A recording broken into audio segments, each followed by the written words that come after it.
Entonces, ¿qué hicieron? Se inventaron una figura legal que se llama la persona jurídica.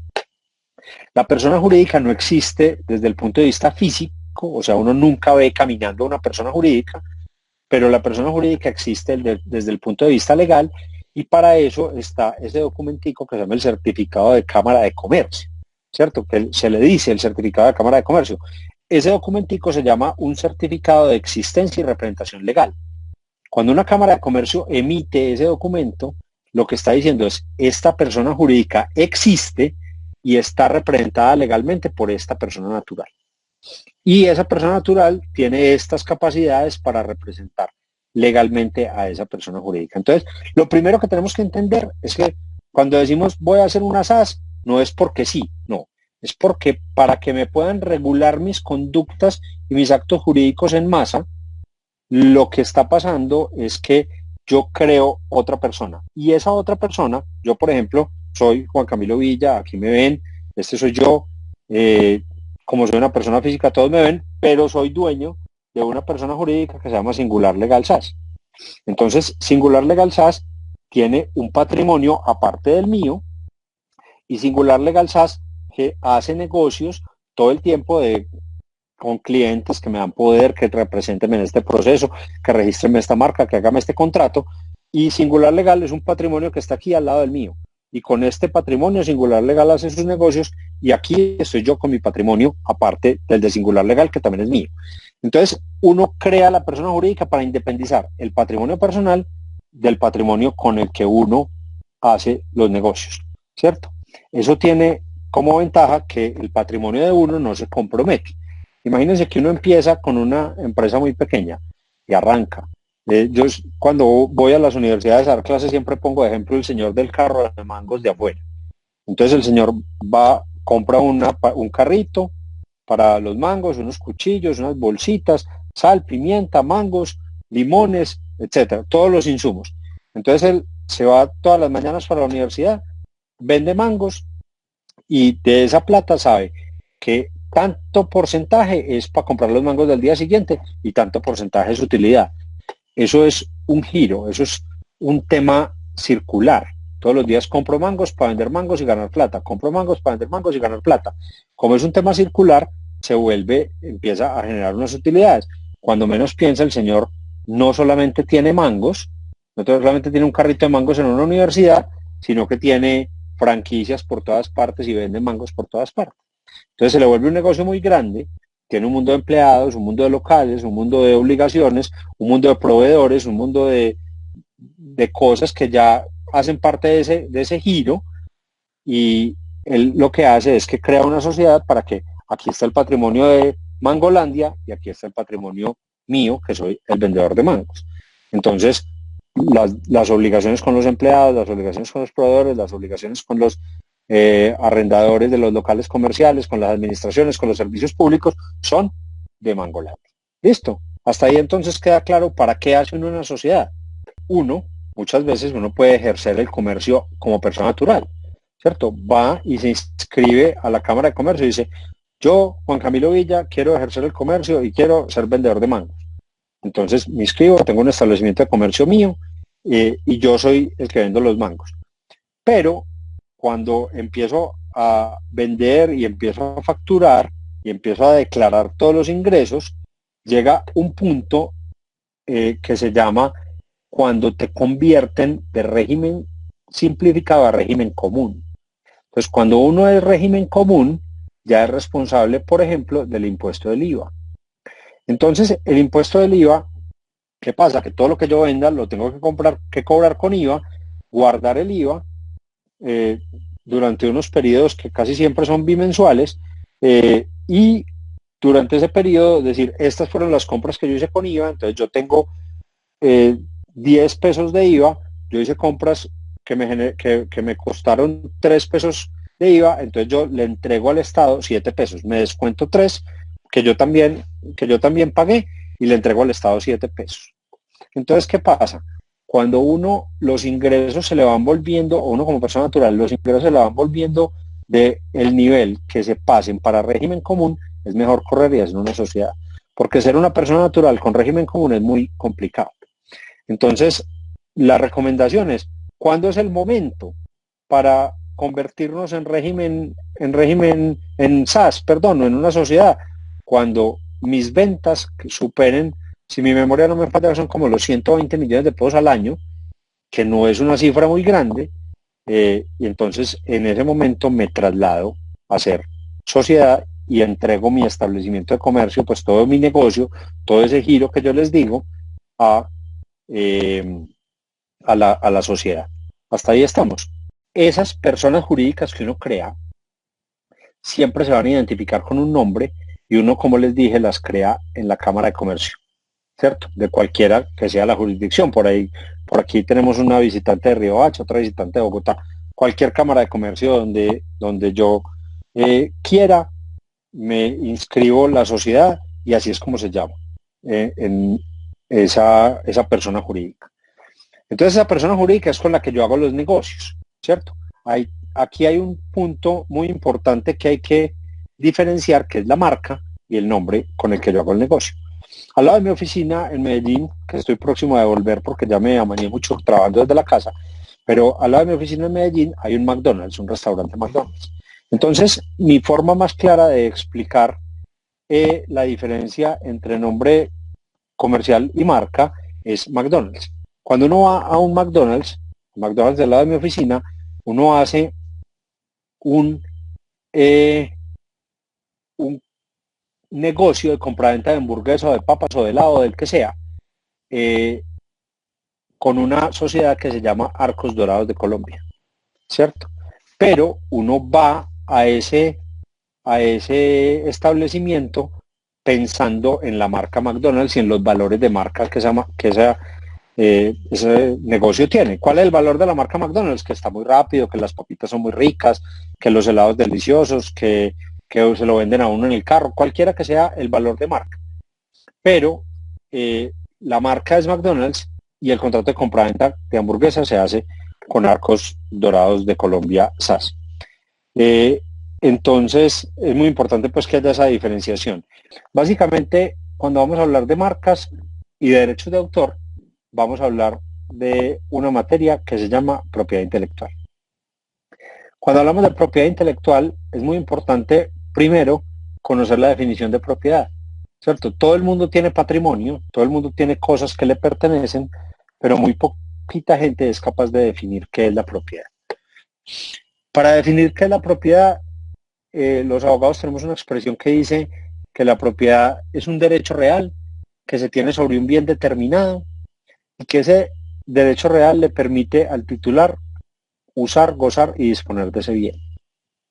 Mi mejor ejemplo para hablar de propiedad es la propiedad que uno tiene sobre un teléfono celular. Entonces, como no toda la propiedad se da sobre bienes materiales, sobre el computador, sobre la casa, sobre el carro, sobre el teléfono celular, sobre la ropa, hay una propiedad sobre unos bienes inmateriales que produce la mente, que es la propiedad intelectual de lo que vamos a hablar. Entonces, ahí hay dos caminos. Ahí hay un cuadrito en la pantalla que muestra todo el conjunto de la propiedad intelectual, que básicamente se divide en dos grandes grupos. Por un lado están los derechos de autor y por el otro lado la propiedad industrial, es decir, los bienes que sirven para la industria, las creaciones intelectuales que sirven para la industria. Entonces, digamos que este cuadrito es la base de todo lo que vamos a conversar. A diferencia de casi toda la propiedad, porque, por ejemplo, la propiedad sobre una prenda de vestir o sobre un carro o sobre un teléfono celular o sobre un apartamento se da porque, digamos, el apartamento está ahí y uno va y lo compra, ¿cierto? Entonces la propiedad era de alguien, dispuso de esa propiedad para entregársela a uno y uno se hizo propietario. Esta propiedad que se llama propiedad intelectual es muy diferente porque surge cuando a la gente se le prende el bombillo, tiene una idea y materializa esa idea, ¿cierto? Y es capaz de darle vida y de volver esa idea una realidad. Entonces, cuando esa idea, cuando esa prendida del bombillo, digámoslo así, ocurre, puede pasar dos cosas: que se proteja por la vía de derechos de autor, que era el lado izquierdo del cuadrito que teníamos, o que se proteja por la vía de la propiedad industrial, que era el lado derecho del cuadrito. ¿Cuándo se protege por el lado izquierdo, por la vía de los derechos de autor? Cuando el resultado es una obra. Y una obra es cuando la creación intelectual es científica, literaria, artística, musical o software. Entonces vean que en el negocio en el que la mayoría de ustedes están y lo que los motiva es un tema de creatividad, de piedritas, de pronto hacer alguna escultura, de pronto hacer collares, aretas, pulseras. Por ahí vi entre las imágenes de perfil de alguien como una especie de mandala, cosas de ese estilo. Entonces, ustedes en cualquier momento en su emprendimiento pueden ser realizadores y creadores de obras, ¿cierto? Entonces es muy importante que lo primero que tienen que entender es que una obra se crea cuando a uno se le prende el bombillo y al materializarla, el resultado es una de estas 5: literaria, científica, artística, musical o software. Listo. En ese punto, las obras tienen una capacidad muy grande y tienen una característica muy importante, y es que la obra es producto del intelecto de las personas, ¿cierto? Es decir, no todas las personas tienen el talento para realizar una obra. Entonces, no todas las personas tienen el talento para realizar una obra. Entonces, la obra siempre va a estar estrechamente vinculada con ese talento, ¿cierto? Si ustedes se ponen a ver un compositor musical o un pintor o un escritor, no todas las personas tienen la posibilidad y el talento de escribir un libro, de pintar un cuadro, de hacer una escultura, de componer una canción. Entonces eso hace que haya una relación absolutamente íntima y absolutamente estrecha entre el autor y la obra, ¿cierto? Y a través de unos tratados internacionales suscritos por Colombia, que se llama el Convenio de Berna, y todos los tratados administrados por la OMPI, dicen que las obras, desde el mismo momento en que se plasman en un medio físico, están protegidas. Entonces no necesitan ninguna protección. O sea, por el solo hecho de yo haber hecho esta escultura, ya es una obra mía. Sin embargo, existe la posibilidad de hacer un registro ante la Dirección Nacional de Derechos de Autor, que incluso ahora se hace de manera gratuita por la página web, para que uno tenga como la prueba que la obra es de uno, ¿cierto? Porque es muy posible que una persona quiera hacerse o apropiarse indebidamente de las obras de terceros. Esta mañana me escribía una cliente mía que hace unos dibujos muy bonitos y me decía, ¿cómo hago para prevenir que me los copien? Porque es que les pongo una marca de agua y quedan muy feos. Entonces yo le dije, establezca en cada una de las obras que esas obras están protegidas por el derecho de autor. Y me dije, con eso no me la roban. Y yo le dije, no, los inescrupulosos siempre van a existir, ¿cierto? Pero pero con eso les vas por lo menos a avisar que la obra está protegida por la vía de derechos de autor.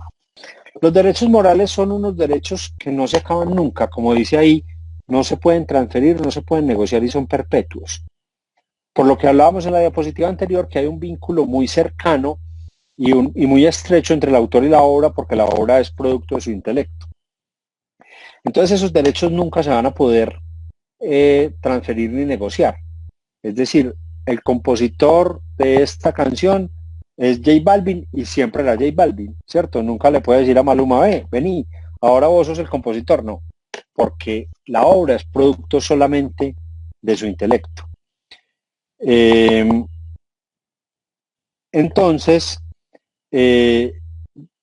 partamos de la base de que el derecho moral nunca se puede hacer ajeno, ni se puede negociar, ni se puede hacer nada con él, y que va a durar para toda la vida. Tanto va a durar para toda la vida que yo esta mañana estaba buscando por ahí un libro que necesitaba y me encontré debajo, pues como en la tablita abajo de mi nochero, un libro que me pusieron a leer cuando estaba en la universidad hace muchos años, que se llamaba La política de Aristóteles. Aristóteles murió por allá quién sabe cuántos años antes de Cristo y todavía la política sigue siendo de él. Y va a seguir siendo de él por los siglos de los siglos, porque ese derecho va a ser un derecho perpetuo, ¿cierto?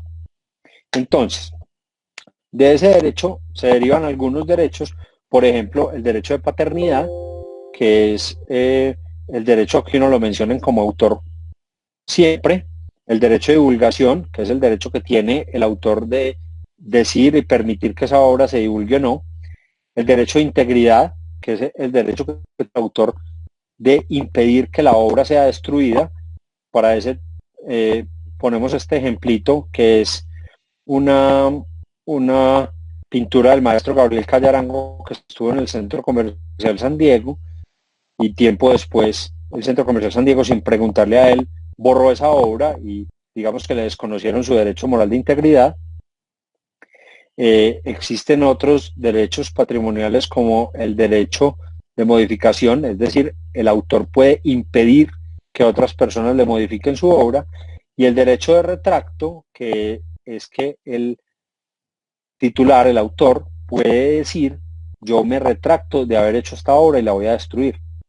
En razón de esto, está esta que se llama The Girl with the Balloon, que es una obra de Banksy.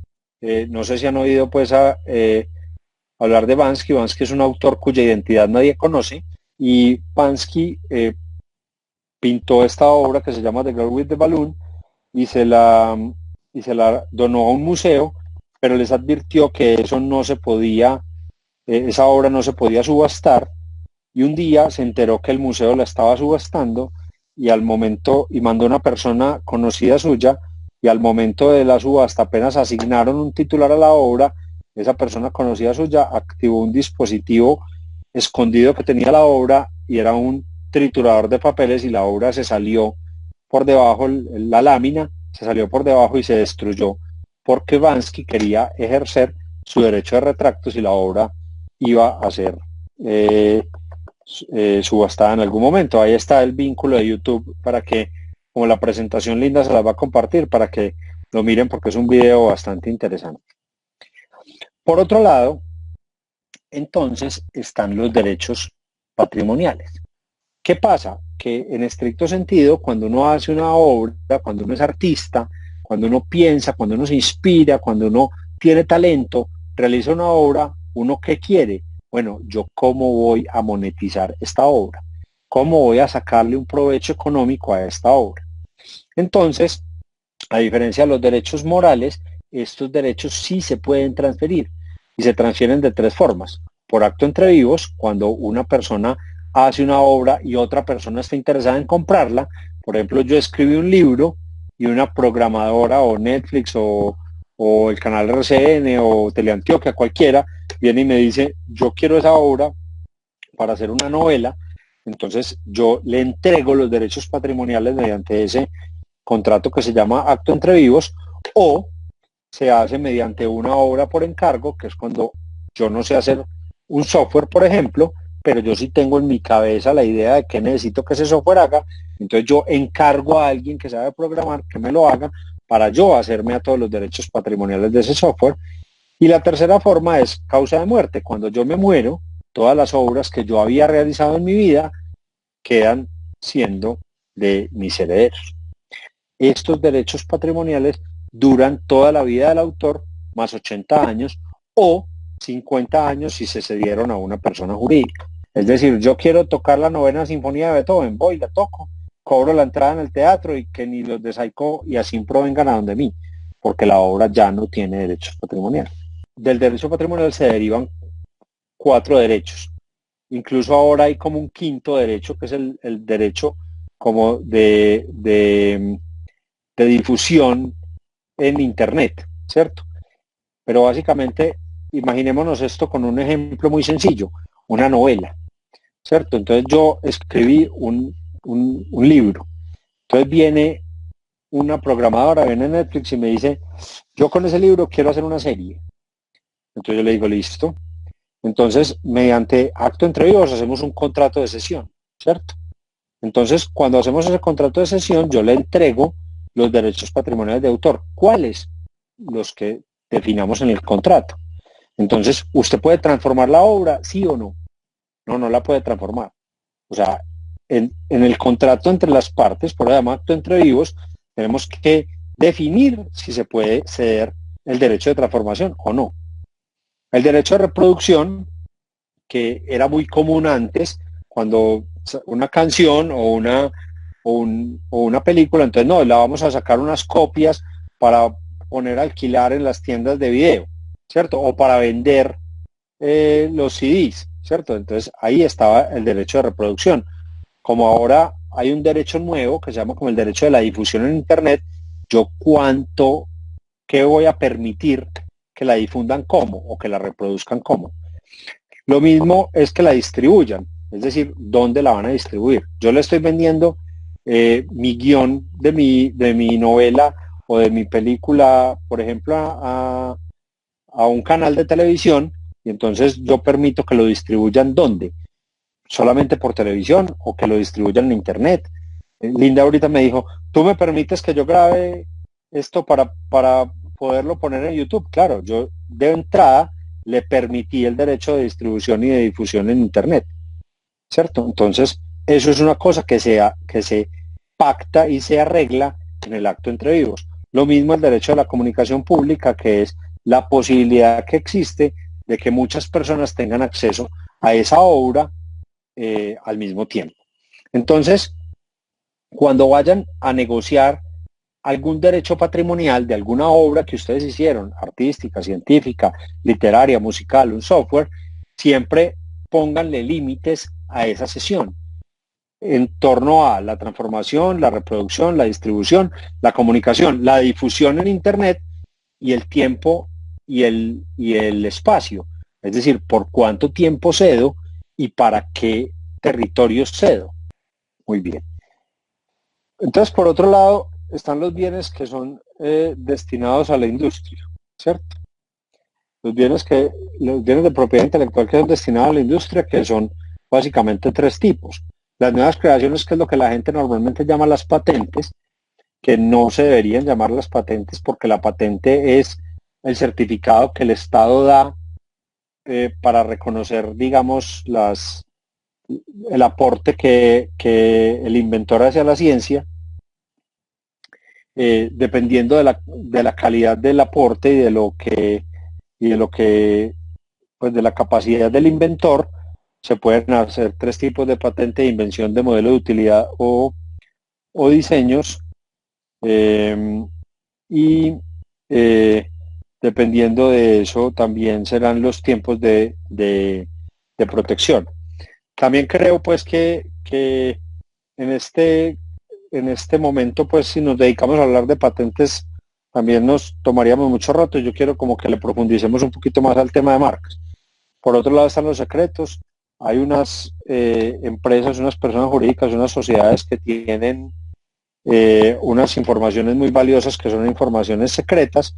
Esas informaciones secretas obviamente no se pueden establecer en ninguna parte para evitar, pues digamos, que el secreto deje de serlo, pero es muy posible hacer la protección por la vía de secreto mediante contratos y mediante acuerdos de confidencialidad y cosas de ese estilo, que obviamente también es toda una materia pues de la que hay muchísimo para hablar. Y por el otro lado están los signos distintivos, que son las marcas y los lemas, básicamente, que creo pues que es el tema que más nos interesa y que nos motiva pues digamos a sentarnos aquí a, a mirar la pantalla del computador un rato largo. Entonces, básicamente, eh, vamos a mirar qué se puede registrar como marca. Dentro de las personas que se presentaron ahorita, varios decían, yo he estado pensando, yo quisiera proteger mi marca, yo estaría dispuesto a buscar que me entreguen mi registro de marca. Entonces, lo primero que uno tiene que determinar es, bueno, ¿y qué se puede registrar como marca? ¿Cierto? Como marca se pueden registrar varias cosas. una palabra o una combinación de palabras. Esto, por ejemplo, es una combinación de dos palabras castizas que están en el diccionario, pero que al combinarlas se han constituido como marca, ¿cierto? Se puede registrar también como marca un elemento gráfico, es decir, solamente un signo. Entonces, muchas veces para las empresas los signos se vuelven más importantes incluso que su marca. Hay varias marcas cuyo signo es muy importante, pero por ejemplo, la marca de computadores, teléfonos y tabletas Apple, ¿cierto? Es tan importante su signo manzana mordida blanca que uno se pone a mirar y alrededor del mundo las tiendas de esa marca no dicen en ninguna parte que son tiendas Apple, sino simplemente arriba en la vitrina tienen la manzana mordida. Los equipos, yo aquí tengo un teléfono de esa marca y no dice por ninguna parte que es Apple, simplemente tiene la manzana mordida. Entonces, muchas veces, dependiendo del tipo de negocio, dependiendo de lo que la clientela vaya pidiendo, los elementos gráficos se pueden convertir en una marca muy importante. También se pueden registrar como marca las combinaciones de palabra y elemento gráfico, ¿cierto? Hay veces que no solamente uno protege cómo suena, ni solamente cómo se ve, sino quiere proteger todo. Entonces, esta de Americanino es un ejemplo de una marca, lo que se llama mixta, que es una palabra más un gráfico. Hay otras marcas que son las marcas sonoras. Desgraciadamente, esto así en línea no lo deja reproducir, pero una marca sonora muy reconocida es la marca de Coordinadora, por ejemplo. Todos los que la hemos oído, con seguridad apenas la mencioné, en su cerebro la oyeron, ¿cierto? Porque es un elemento sonoro que hace que genera una capacidad de identificar y normalmente la gente la relaciona ese sonido con esa marca. Hay otras marcas que se llaman las marcas olfativas, eh, que son, pues digamos, los olores que son identificables como marca.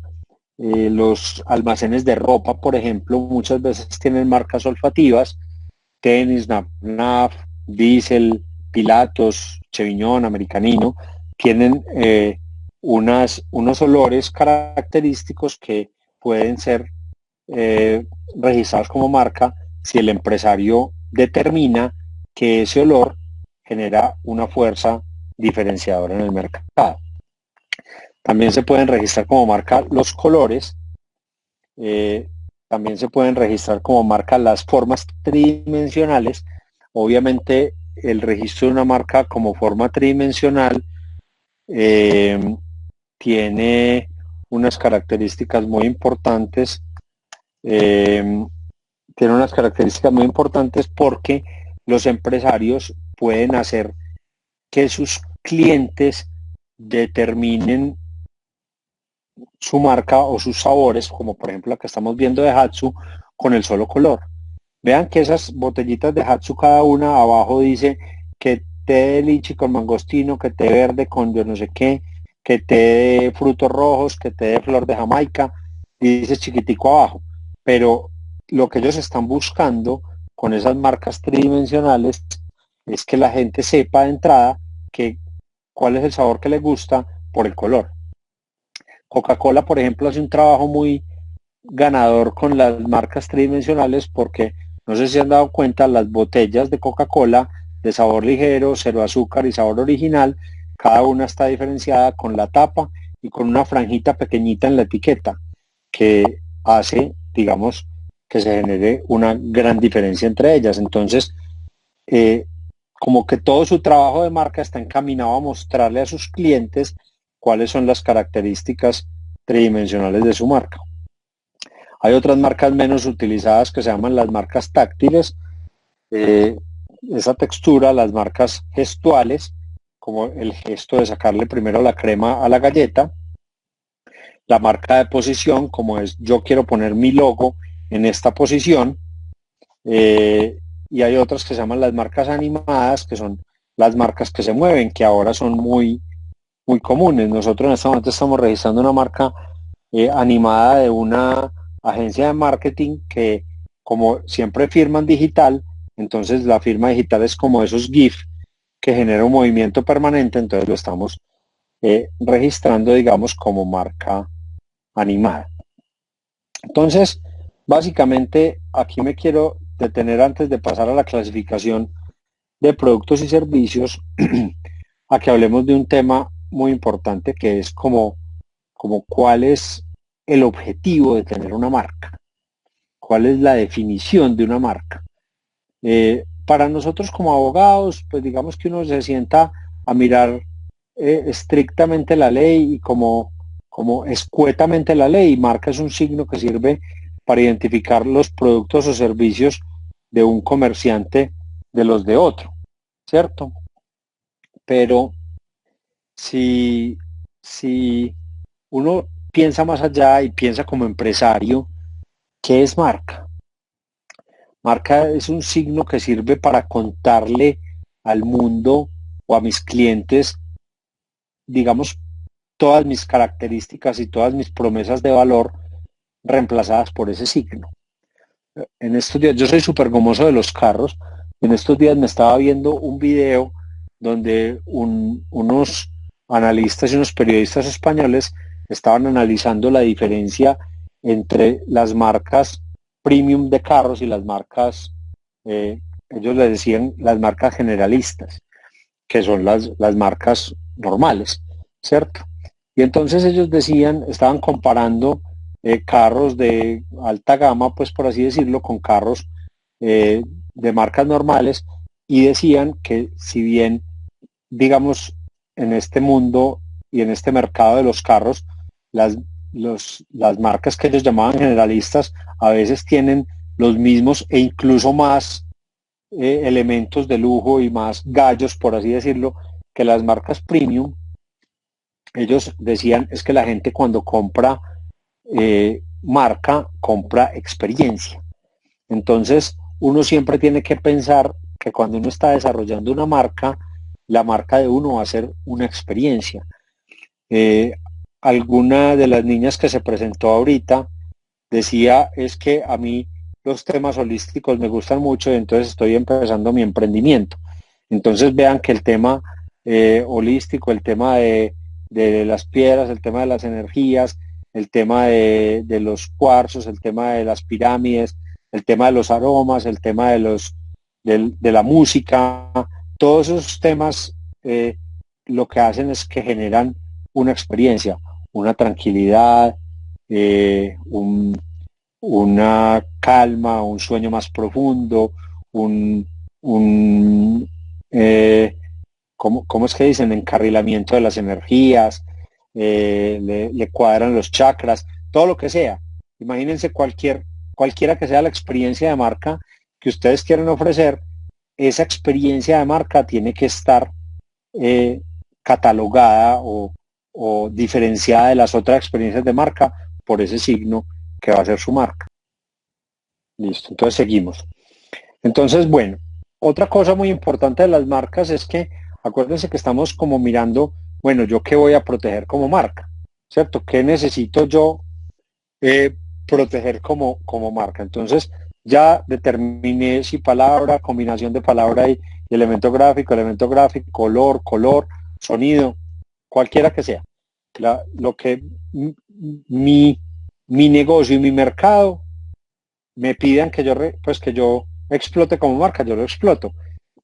Imagínense cualquier marca del mundo. Ahorita hablábamos de los carros de marca Audi, esos cuatro aritos son importantísimos para ellos y creo que pocas veces el carro dice qué marca es, simplemente tiene los aritos. Entonces hay que pensar muy bien y analizar muy bien el mercado, cuáles elementos que constituyen marca son importantes para mí.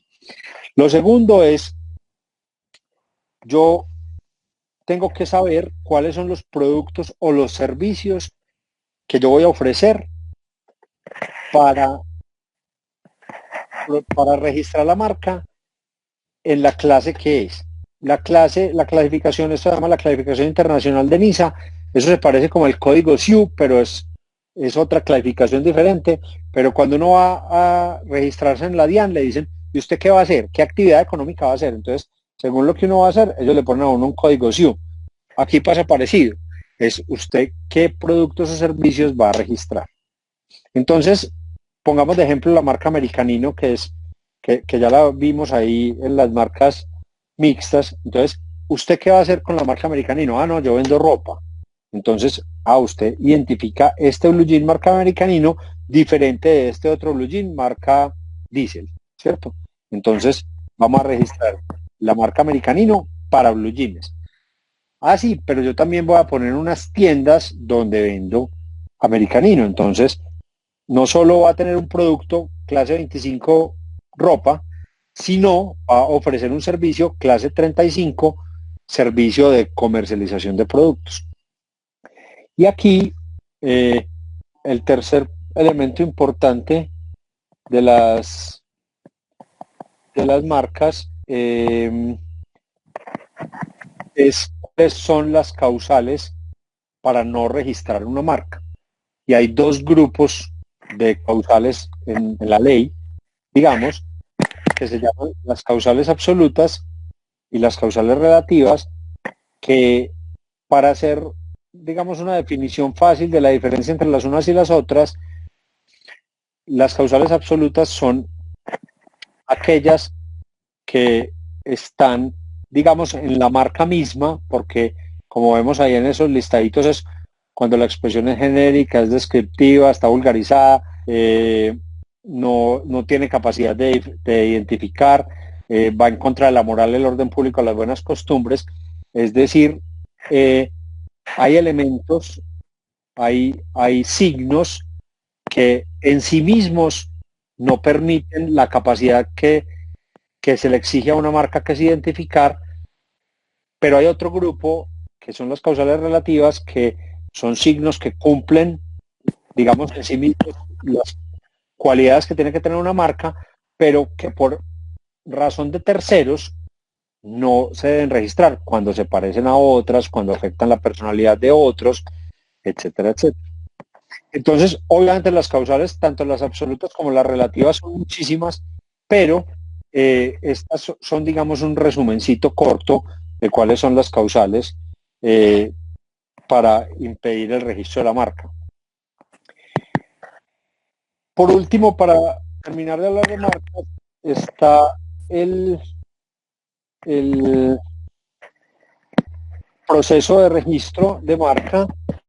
El proceso de registro de marca es un proceso que empieza con la radicación y pasa, digamos, como 3 etapas. El examen de forma, donde la superintendencia analiza que todos los documentos estén, digamos, conforme a lo que ellos están pidiendo. Después la publican para que terceras personas que se crean con mejor derecho sobre esa expresión se opongan a la solicitud, y ahí, digamos, el proceso se divide en dos. Hay procesos que no hay oposiciones, que nadie estaría en desacuerdo con que concedan esa marca, y hay otras donde alguien demanda y dice, no, yo no estoy dispuesto a que concedan esa marca por estas y estas razones. Entonces, el camino del no oposición es el camino feliz de la marca, que, digamos, sale más rápido, y el camino de la oposición es cuando hay pues cuando hay un conflicto entre una persona que solicita y una persona que no quiere que concedan esa marca.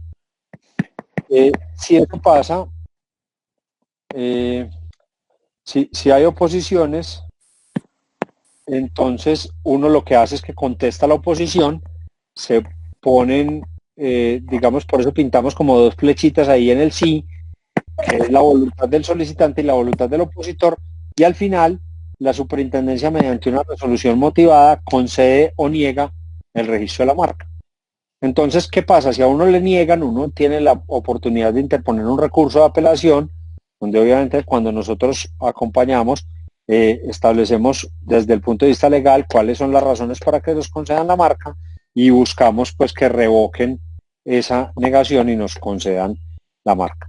Una marca una vez es concedida, se le otorga una vigencia de 10 años, al cabo de los cuales se puede renovar otros 10 años y otros 10 años y otros 10 años, todas las veces pues que uno quiera.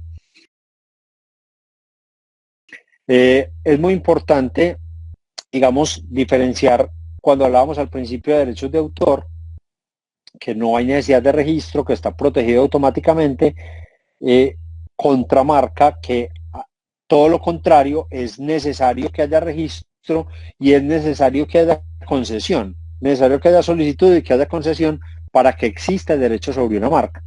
Entonces, si no existe el derecho sobre una marca, ¿qué pasa? Que alguien se puede apropiar de ella y después venir a decirle a uno, esa marca es mía, o que uno sin quererlo esté trabajando con un signo que otra persona tenga registrada como marca y la otra persona de pronto venga pues y lo demande a uno y le ejerza una acción que sea bien costosa para uno. Entonces, es muy importante diferenciar que el derecho de autor nace por la creación y el derecho, la propiedad sobre la marca, nace por el registro y por la concesión.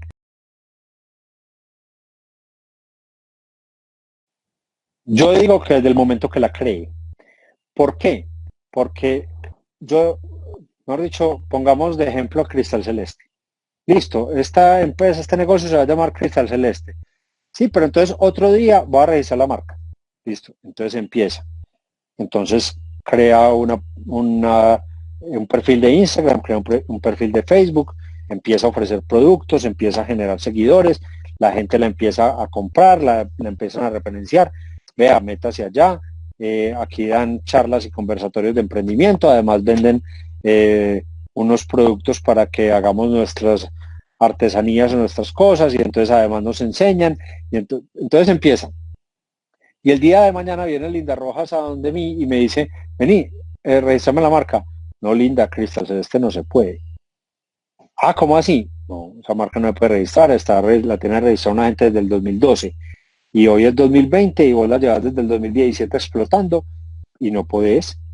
Entonces, entonces empieza a explicarle a cada seguidor, no, vea, es que imagínese que me tocó cambiar la marca y ya no se puede llamar Cristal Celeste, sino que ya se va a llamar eh, otra cosa. Entonces, yo no correría ese riesgo de empezarle a contar a todo el mundo cómo lo hago y a vincular a la gente con, acuérdense que la marca es las experiencias, entonces es un enredo la cambiar el nombre. Para mí, desde el momento en que la cree, porque es posible que alguien la tenga o porque es posible que alguien se la quite, que es igualmente muy peligroso. Alguien ve esta, ¿cómo así? Tiene 63.000 seguidores en Instagram y no tiene la marca registrada. Yo la quito y después le quito la cuenta. Entonces, yo creo que el emprendedor creó la marca, el publicista, es más, yo le digo, cuando esté creando la marca, llámeme y yo le digo si la marca sí se puede registrar o no. Porque muchas veces el publicista hace un trabajo divino, la gente enamoró perdidamente de la marca y a la hora de la verdad no se puede registrar. Entonces, para mí la respuesta es desde el primer día. Es más, desde antes de crearla.